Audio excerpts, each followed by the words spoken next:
క్యూబాలో గత 150 ఏళ్లలోనే అత్యంత భారీ భూకంపం సంభవించింది.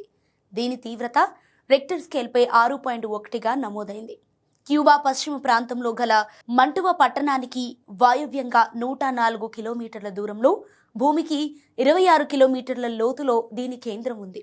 ఈ ప్రాంతంలో 1880 తర్వాత, అంటే దాదాపు 150 ఏళ్లలో ఇంతటి శక్తివంతమైన భూకంపం రావటం ఇదే మొదటిసారి. 1880లో సాన్ క్రిస్టోబల్ సమీపంలో 6.0 తీవ్రతతో భూకంపం వచ్చింది.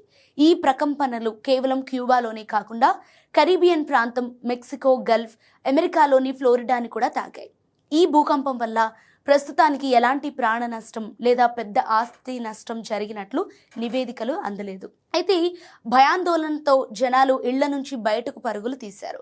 సునామీ హెచ్చరికలేవీ జారీ కాలేదు. ఇదిలా ఉంటే క్యూబాలో భూకంపం వచ్చిన కొన్ని గంటల్లోనే ఇరాన్లోని హార్ముజ్గాన్ ప్రావిన్స్ సర్గస్ ప్రాంతంలో 5.0 తీవ్రతతో భూకంపం సంభవించింది. ఇది భూమికి 22 కిలోమీటర్ల లోతుల్లో కేంద్రీకృతమై ఉంది.